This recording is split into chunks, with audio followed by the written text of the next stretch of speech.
Hi friends, welcome to తినాలే తిరగాలే channel. మీరు అందరూ బాగున్నారని నేను అనుకుంటున్నాను. సో ఇదైతే మన ఫస్ట్ వీడియో మన ఛానల్లో అప్లోడ్ చేయడానికి అయితే రికార్డ్ చేయబడుతుంది. సో మన ఫస్ట్ ట్రిప్ వచ్చేసి వైజాగ్లోని ఫేమస్ డెస్టినేషన్లో అయినది ఒకటి ఆర్టీసీ కాంప్లెక్స్ నుంచి భీమిలి వరకు మనం బస్ జర్నీ అయితే చేయబోతున్నాం. సో ఈ బస్ జర్నీ యొక్క స్పెషాలిటీ ఏంటంటే 25 కిలోమీటర్స్ వరకు మనం బీచ్ చూసుకుంటూ అయితే ట్రావెల్ చేస్తాం. మనం ట్రావెల్ చేస్తున్న మన పక్క నుంచే ప్యారలల్గా బీచ్ కూడా ఉంటుంది. సో మీ ఓన్ వెహికల్స్ ఉంటే మీ ఓన్ వెహికల్స్ ద్వారా మీరు అనేది గూగుల్ మ్యాప్కి పెట్టుకొని బీచ్ రోడ్ అంట భీమిలి వరకు అయితే రీచ్ అవ్వచ్చు. లేదు అనుకుంటే బస్తో జర్నీ చేసుకుంటాం, బీచ్కి రీచ్ అయ్యాక రిలాక్స్ అవ్వడానికి, టైర్డ్ అవ్వకుండా ఉండడానికి అయితే బస్ జర్నీ అయితే ఇది బెస్ట్ అని నేనైతే చెప్తా.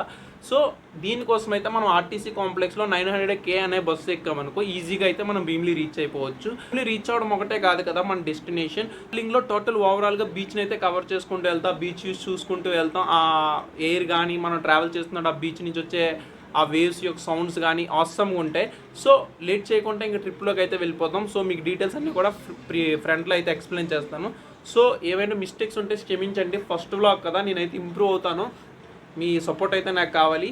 ప్లీజ్ డూ సబ్స్క్రైబ్ తినాలే తిరగాలే ఛానల్. ఇంకా లేట్ చేయకుండా ట్రిప్లోకి అయితే వెళ్ళిపోదాం. సో మన స్టార్టింగ్ పాయింట్ వచ్చేసి సెంట్రల్ పార్క్ ఆపోజిట్గా ఎగ్జాక్ట్గా ఉన్న బస్ స్టాప్ స్టేషన్లోకి అయితే మన 900K బస్సులు అయితే వస్తాయి. ఇక్కడ మీరు ఏమైతే టెన్షన్ పడవసరం లేదు. కాంప్లెక్స్ పైకి వస్తే రైట్ సైడ్లో 900K బస్సెస్ వస్తాయి. 999 వస్తే ఆ బస్సెస్ అయితే కాదు, ఇది కొన్ని మాటల్లోనే వస్తుంది బస్సు 900K. ఈ బస్సు ఎక్కితే మాత్రమే మనం బీచ్ రోడ్డు వ్యూ పాయింట్లోంచి మనం భీమిలి వరకు చేరుకోగలం. ఇది 900K. సో ఫైనల్గా బస్సు అయితే ఎక్కేసి చాలా కష్టాలు కూడా వీడియో రికార్డింగ్ చేస్తుంది. చాలా ఫ్రెండ్కి వెళ్ళి అయితే ఆపాడు. సో మన డే పాస్ అయితే చూపించేసి ఇంక మనం అయితే కూర్చుండిపోయాం. విండో సీట్ అయితే దొరుకుతుంది అనుకున్నాను, కానీ చాలా కష్టమే, విండో సీట్ అయితే ఏం దొరకలేదు. సో ఏదో ఒకలాగా అయితే ఎగ్జిస్ట్ అయిపోతున్నాం. రిటర్న్ వచ్చినప్పుడు అయితే మనకి ఇంకా వ్యూస్ బాగా కనిపిస్తాయి, ఎందుకంటే యువతలు 2 రోడ్లు యువతలు కదా ఉన్నాం మనం. సో అయితే చూడాలి. ఇంకో రోప్వే ఉంది కదా, కైలాసగిరి రోప్వే దగ్గర అయితే ఉన్నాం. దాని ఎగ్జాక్ట్గా ఆపోజిట్లో నుంచి మనకి వ్యూ అయితే స్టార్ట్ అవుతుంది. ఇదిగోండి, ఇక్కడ నుంచి 25 కిలోమీటర్స్ నాన్ స్టాప్ వ్యూ అయితే ఉంటుంది బీచెస్ది. ఎంత బాగుంటుందంటే చాలా పీస్ఫుల్గా ఉంటుంది. మ్యాక్సిమం ఎవరైనా లాంగ్ అవుట్ సైడ్ నుంచి వచ్చిన వాళ్ళైతే ఎక్స్ప్లోరింగ్ చేయాలంటే మాత్రం ఇలా అవుట్ సైడ్ నుంచి వచ్చిన వాళ్ళకి బస్సు అయితేనే ప్రిఫర్ చేస్తాను. ఎందుకంటే మనం ఈ 25 కిలోమీటర్ ట్రావెల్ చేసిన తర్వాత అక్కడికి వెళ్ళాక ఎంజాయ్ చేయము, ఏమి చేయము, ఇలా దిగి వెంటనే మళ్ళీ రిటర్న్ వచ్చేస్తాం, మళ్ళీ వెళ్ళిపోవాల్సి వస్తుందని. సో బస్సు అయితే బెస్ట్ అని నా ఒపీనియన్. రిటర్న్ వచ్చేటప్పుడు మీరు తొట్లకొండ రుషికొండ కూడా కవర్ చేసుకొని రావచ్చు. చూసారు కదా వ్యూ అయితే ఎంత బాగుందో, ఆకాశం ఆ బీచ్ రెండు కలిసిపోయినట్టు చాలా బాగుంది. సో ఇదైతే view point, Vizag view point. ఇక్కడైతే ఒకప్పుడైతే చాలా బాగుండేది, అథెంటిక్గా ఉండేది. ఇవన్నీ కట్టేసిన తర్వాత ఇప్పుడు స్ట్రీట్ లైట్స్ అవన్నీ పెట్టేసి రీసెంట్గా వైఎస్ఆర్ వ్యూ పాయింట్ అని ఉండేది. బట్ మళ్ళీ ఎందుకో చేంజ్ చేస్తున్నట్టున్నారు. ఆ బీచెస్ చూడండి, ఆ వేవ్స్ గట్ట అయితే చాలా బాగుంది. ఈ రూట్లో ఫేమస్ అసలు ఈ రూట్ కానీ వ్యూస్ కానీ మ్యాక్సిమం చాలామంది ప్రిఫర్ చేస్తారు. స్టూడెంట్స్ కూడా కాలేజ్ లేకపోతే ఎప్పుడైనా భీమిలి వెళ్ళాలన్నా కూడా ఈ రూట్నే ప్రిఫర్ చేస్తారు. ఇదిగోండి రుషికొండ. ఒకప్పుడైతే ఈ కొండ చాలా గ్రీనరీగా చాలా బాగుండేది, రిసార్ట్స్ అవి ఉండి. తర్వాత రీసెంట్గా అయితే మొత్తం అంతా కొట్టేసి దీనికైతే ప్లాస్టింగ్ అయితే వేసారు. అందరూ తిడుతున్నారని గ్రీన్ మ్యాట్ అయితే వేసి మొత్తాన్ని ప్యాలెస్లు అయితే ఏవో కట్టారు ఓల్డ్ గవర్నమెంట్ వాళ్ళు. మరి ఇప్పుడు ఎవరు యూజ్ చేస్తారనేది ఇంకా మనకు అంత ఐడియా లేదు. బట్ దీని కిందకి వెళ్తే మనకు రుషికొండ బీచ్ అనేది ఉంటుంది, చాలా బాగుంటుంది. ఇది వచ్చేసి తొట్లకొండ. ఇక్కడ ఫుల్ గ్రీనరీ చెట్లు అయితే చాలా ఉండేవి. దీనికి అవతలనే మనకి న్యాచురల్ ఆర్క్ అనేది ఉంటుంది. మీ తొట్లకొండ దగ్గర న్యాచురల్ ఆర్క్ అని కొడితే మీ గూగుల్లో ఎవరికైనా ఐడియా ఉంటే మాత్రం తెలుస్తుంది. చాలా బాగుండేది లొకేషన్. బట్ రీసెంట్గా మరి ఏం డెవలప్ చేద్దామన్నో తెలియదు, కానీ మొత్తం అయితే చెట్లు అవన్నీ తీసేశారు. మొత్తం అంతా అయితే స్పాయిల్ అయితే అయిపోయింది అంతా. చూడండి ఇక్కడ షిప్స్ అయితే ఆ లుక్స్ అమేజింగ్ ఉన్నాయి అసలు.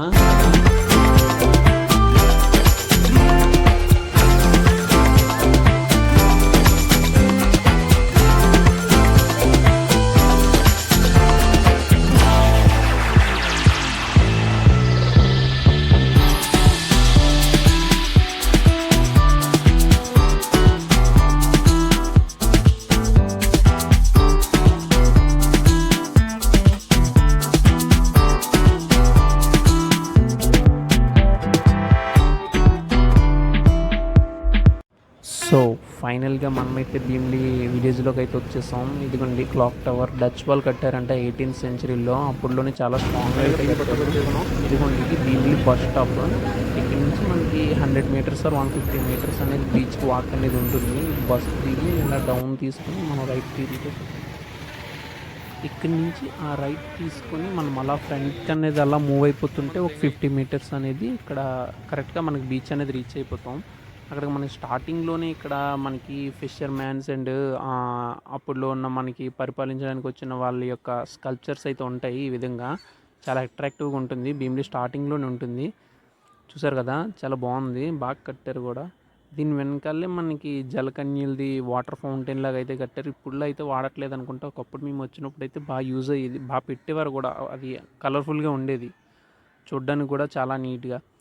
చూసారు కదా, మన వైజాగ్ ప్రైడ్ మన్యం వీరుడు అల్లూరి సీతారామరాజు గారి విగ్రహాలు అయితే ఇక్కడ ఉన్నాయి.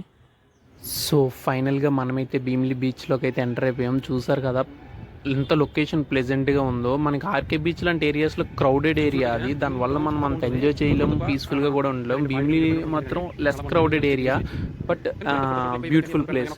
కాకపోతే ఇది ఏంటంటే మన సిటీకి చాలా లాంగ్గా ఉండడం వల్ల చాలా ఎక్కువ మంది ప్రిఫర్ చేయరు, ఎవరో తప్ప స్పెసిఫిక్గా రావాలనుకునే వాళ్ళు తప్ప. సో ఎవరైనా వైజాగ్ వచ్చి ఏదైనా ప్లాన్ చేసుకుందాం ఉన్నప్పుడు మాత్రం ఈ ట్రిప్ అయితే 1 డే కింద క్యాలిక్యులేట్ చేసుకొని వచ్చారనుకోండి, ఇటు భీమిలి రుషికొండ అన్నీ కూడా కవర్ చేసుకోవచ్చు. చూడండి ఇక్కడ షిప్స్ కానీ, ఇక్కడ దట్టు ఇక్కడ భీమిలిలో 2 పాయల కింద విడిపోయి ఉంటుంది. అక్కడ ఫ్రంట్కి వెళ్తే ఫిషర్మెన్స్ వాళ్ళు ఎక్కువగా అక్కడే యూజ్ చేస్తారు. సో చూడండి వేవ్స్ కానీ, చుట్టూ లొకేషన్ కానీ ఎంత ప్లెజెంట్గా ఉందో. మనకు ఆర్కే బీచ్ అంత క్రౌడెడ్ ఏరియా ఉండదు, అంత క్లమ్జీగా కూడా ఉండదు. మనం రిలీఫ్ అవ్వచ్చు, మనం ఏదైతే ఎక్స్పెక్ట్ చేసి వస్తామో బీచ్కి A to Z అయితే మనం భీమిలిలో అయితే అవి అనుభూతి అయితే చెందొచ్చు. చూడండి ఎంత ప్లెజెంట్గా ఉందో. ఇక్కడైతే అన్నాళ్ళు ఎంత కష్టపడుతున్నారో, ఇప్పుడే వచ్చారు జస్ట్ లోపల నుంచి. మళ్ళీ ఇది పెట్టుకోవాలి కదా బయట, అది చిప్పు నీటిలో నడిచినంత ఈజీ కాదు కదా. సో ఒకసారి ఒక లుక్ అయితే వేసేద్దాం, ఒకసారి భీమిలి మొత్తాన్ని చుట్టేద్దాం.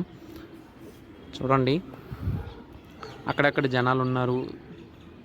లైట్ హౌస్, ఇదిగోండి Bheemili light house and Sagar Kanya sculpture అయితే కట్టారు ఇక్కడ.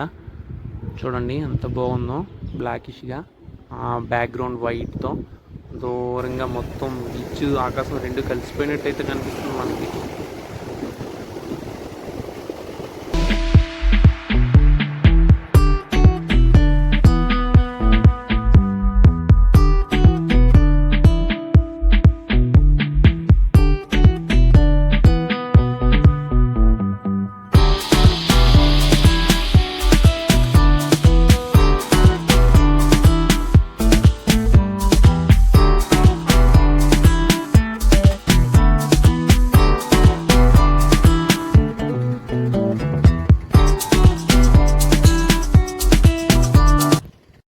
సో జస్ట్ ఇప్పుడే మనం అయితే బస్సు ఎక్కేసి రిటర్న్ అయితే స్టార్ట్ అయిపోయాం. భీమిలిని దాటుకొని నెక్స్ట్ మనకి తొట్లకొండలో స్టాప్ ఉంటే అక్కడ అయితే దిగుతా, న్యాచురల్ చూపిస్తాను. లేదంటే డైరెక్ట్గా రుషికొండలో అయితే దిగిపోతాను. చూడండి ఇంకా నెక్స్ట్ ఈ 900K అనేది ఎవ్రీ హాఫ్ అన్ అవర్కి అయితే మనకి భీమిలి నుంచి అటు నుంచి ఆర్టీసీ కాంప్లెక్స్ నుంచి కూడా మనకైతే ఉంటాయి. ఎటువంటి టెన్షన్ అయితే పడవసరం లేదు. కాకపోతే క్లైమేట్ కూడా కొద్దిగా డల్గా ఉంది, వర్షం పడే అవకాశం ఉందనుకో నేనైతే త్వరగా రిటర్న్ అయితే అయిపోతున్నా. సో నెక్స్ట్ అయితే వీడియో చూసేయండి ఒకసారి. హైపర్ ల్యాబ్స్ అయితే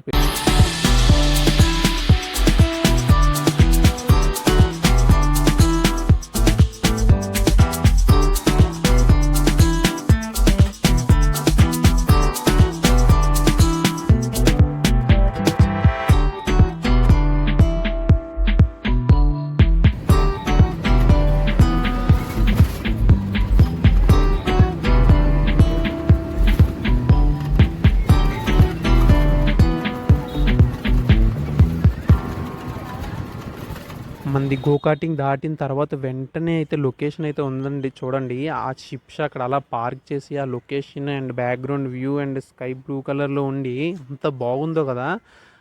అన్ని పడవలు అయితే అక్కడ పార్క్ చేసి వ్యూ అయితే ఎక్సలెంట్, అసలు చాలా బాగుంది.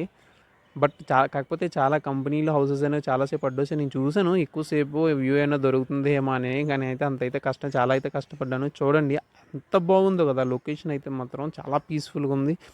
లుకింగ్ కూడా చాలా బాగుంది. ఇది తొట్లకొండ, ఇందాక చెప్పాను కదా మొత్తం చెట్లు అయితే కొట్టేసారు, అంత వ్యూ అయితే లేదు. హైపర్ ల్యాబ్స్ పెట్టాను బట్ అంత సాటిస్ఫాక్షన్ అయితే లేదు. మళ్ళీ ఇక్కడ చూడండి లొకేషన్, కాకపోతే ఒక హౌస్ కట్టుకొని లైఫ్ ఎండింగ్లో సెటిల్ అవుతున్నప్పుడు అయితే ఇక్కడ ఎంత బాగుంటుందంటే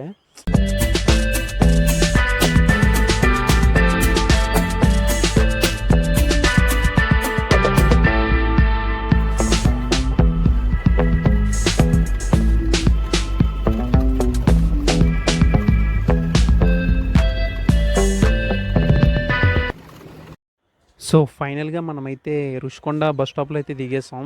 బస్ స్టాప్లో దిగిన తర్వాత ఒక 50 మీటర్స్ అయితే ఉంటుంది బీచ్కి అయితే మనకి. జస్ట్ అలా దిగిన తర్వాత అలా ఫ్రంట్కి అయితే నడుచుకొని వెళ్తే లెఫ్ట్ సైడ్లో డౌన్కి వెళ్ళాలి. ఎందుకంటే డౌన్ ఇదే, ఈ డౌన్లోంచి ఇలా స్ట్రైట్కి వెళ్ళిపోతే సరిపోద్ది. అన్నేదో మా పని చేసుకుంటున్నాడు, డిస్టర్బ్ చేయకుండా పక్క నుంచి అయితే వెళ్ళిపోదాం మనం. ఈ డౌన్కి ఇలా జస్ట్ ఒక 30 మీటర్స్ ఉంటుంది. అక్కడ నుంచి అయితే 2 వీలర్స్ అండ్ 4 వీలర్స్ అయితే ఇక్కడ ఛార్జ్ చేస్తారనుకుంటా టోల్ ప్లాజాకి. 2 వీలర్స్ 20, 4 వీలర్స్ 50 అనుకుంటా. ఒకప్పుడు ఆ రైట్ సైడ్ నుంచి అయితే వే ఉండేది, చాలా బాగుండేది అటువైపు. గాయత్రి కాలేజ్ ఆపోజిట్కి అయితే వెళ్ళే వాళ్ళం. ఇప్పుడైతే మరి అది క్లోజ్ చేస్తారు. మరి రీజన్ ఏంటనేది మనకు అంత కరెక్ట్గా అయితే తెలియదు. సో చూడండి, చాలా అయితే ఇంప్రూవ్మెంట్ అయింది ఇంతకు ముందు కన్నా. ఈ వ్యూస్ అయితే బాగున్నాయి, ఐటమ్స్ కానీ చాలా ఎక్స్పాండ్ అయింది. సో మీరు రుషికొండ వచ్చినప్పుడు చాలామంది మ్యాగీ ఫేమస్ అంటారు కదా, అది ఈ స్ట్రీట్లోనే ఉంటుంది. మనం ఇంట్లో చేసినంత హైజీనిక్గా చేయకపోయినా వీళ్ళు అంత హైజీనిక్గా చేస్తారో ఏంటో తెలియదు, కానీ ఎక్కడే టేస్ట్ అయితే ఎక్కువ వస్తుంది. పక్కా రుషికొండ వస్తే ఇప్పుడు మ్యాగీ అయితే ట్రై చేస్తారు అందరూ. సాటర్డే అవడం వల్ల ఫుల్ రష్ అయితే ఉంది బీచ్. కాకపోతే వైజాగ్స్ బీచ్ల్లోనే సేఫెస్ట్ బీచ్ ఏంటంటే రుషికొండ బీచ్. మనం ములగడానికి అయితే చాలా బాగుంటుంది, లోతు అనిపించదు లోపలికి వెళ్తున్నా కూడా. చూడండి ఎంతమంది ఉన్నారో. దేశం మొత్తం మీద మనమే ఖాళీగా ఉన్నాం అనుకుంటాం, కానీ కాదు. అందరూ టైం స్పెండ్ చేస్తారు, ఎన్విరాన్మెంట్ ఎంజాయ్ చేస్తారు అందరూ, సంపదనే కాకుండా. సో బెస్ట్ ప్లేస్ వచ్చేసి స్విమ్ చేయడానికి అయితే బీచెస్లో Rushikonda beach one of the famous beaches.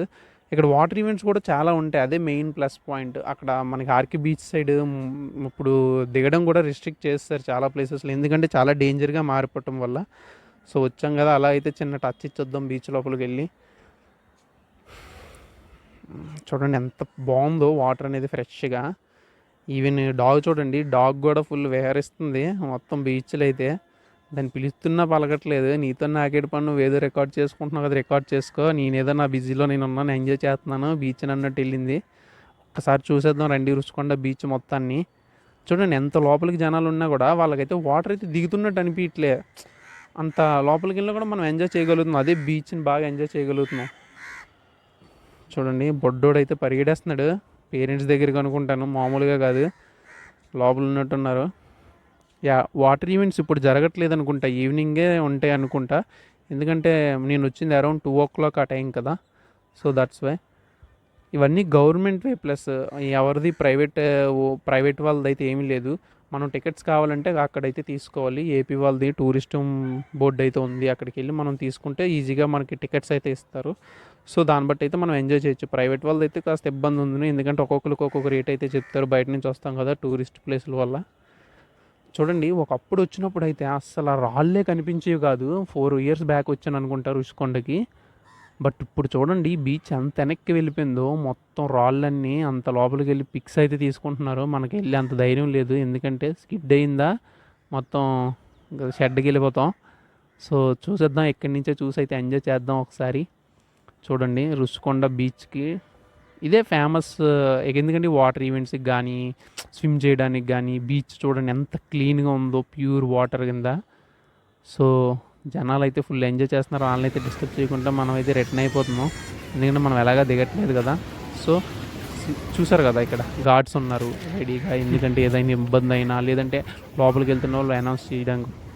Parking area కూడా బాగానే ఉంది ఇక్కడ, మన వెహికల్స్కి అయితే ఎటువంటి ప్రాబ్లం లేదు. అక్కడ బ్లూ షెడ్లే మన మ్యాగీ స్టాల్స్. ఎప్పుడన్నా వస్తే మ్యాగీ ట్రై చేయండి రుషికొండలో తప్పకుండా, ఎందుకంటే వాళ్ళకి ఒక ఎంప్లాయ్మెంట్ క్రియేట్ అవుద్ది కదా, క్రియేట్ చేయాలి కూడా మనం. ఏమన్నా బాల్ అవి కొనుక్కుందాం అన్న చిన్నపిల్లలు ఏం కాదు. సో ఎలా వచ్చామో అలాగే అన్నీ మూసుకొని అయితే బయటికి వెళ్ళిపోదాం. బస్ స్టాప్కి అయితే వెళ్ళాలి, ఎందుకంటే మనం బస్సుకి కదా వచ్చాం, సీట్స్ ఉండవు, ప్లస్ ఇక్కడ బస్సులు కూడా ఖాళీ ఉండవు, ఎందుకంటే చాలా దూరం నుంచి ఉంది కదా. మనం భీమిలీలో స్టార్ట్ అవుద్ది బస్సు. ఇక్కడ రుషికొండలో స్టూడెంట్స్ కూడా ఉంటారు, గాయత్రి స్టూడెంట్స్, ప్లస్ ఇంకో కాలేజ్ ఏదో ఉంది, ప్లస్ మన గీతం వాళ్ళు. ఫుల్ రష్ అయితే ఉంటుంది. సో ఇక్కడి నుంచి అయితే మనం బస్సు ఎక్కేసాం. ఇదిగోండి సాగర్ నగర్ బీచ్, ఇది కూడా చాలా బాగుంటుంది. మనం రుషికొండ దాటిన తర్వాత కైలాసగిరికి మధ్యలో అయితే ఉంటుంది. ప్లెజెంట్గా వచ్చి ఇద్దరే చాలా ఎంజాయ్ చేద్దాం అన్నప్పుడు మాత్రం అటువైపు అలాగా వెళ్తే సరిపోదు. బర్త్డే పార్టీస్ అవి బాగా జరుగుతాయి. ఇంకొంటే ఒక్కసారి అయితే వ్యూ చూసియండి ఇక్కడ నుంచి, వైజాగ్ వ్యూ పాయింట్. ఇదైతే చాలా ఫేమస్ వ్యూ పాయింట్. ఇక్కడ డిఫరెంట్ అయితే ఫుడ్స్ దొరుకుతాయి. ఇంతకుముందు అయితే ఇవేం ఫుడ్ బోర్డ్ అది లేదు, నీట్గా ఇసుకలాగా పిక్కలా ఉండేది, కాకపోతే అప్పుడే అథెంటిక్గా ఉండేది, బాగుండేది.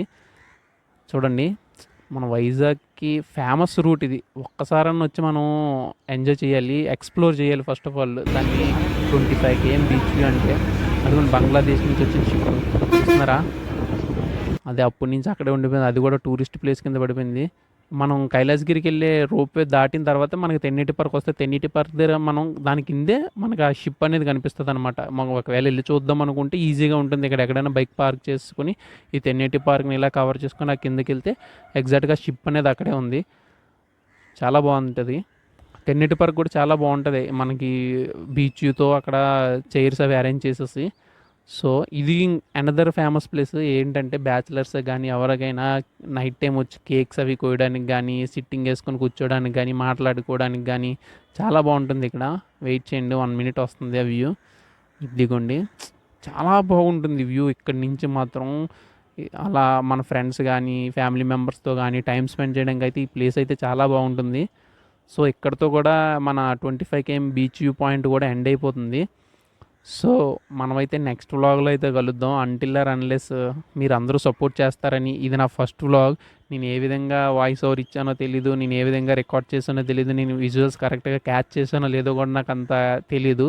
ఎందుకంటే ఇది లెర్నింగ్ ప్రాసెస్ కదా. త్రూ లెర్నింగ్ ప్రాసెస్లో నేను అనేది ఇంకా ఇంప్రూవ్ అవుతుందని కోరుకుంటున్నాను, ఇంప్రూవ్ అవుతానని కూడా అనుకుంటున్నాను.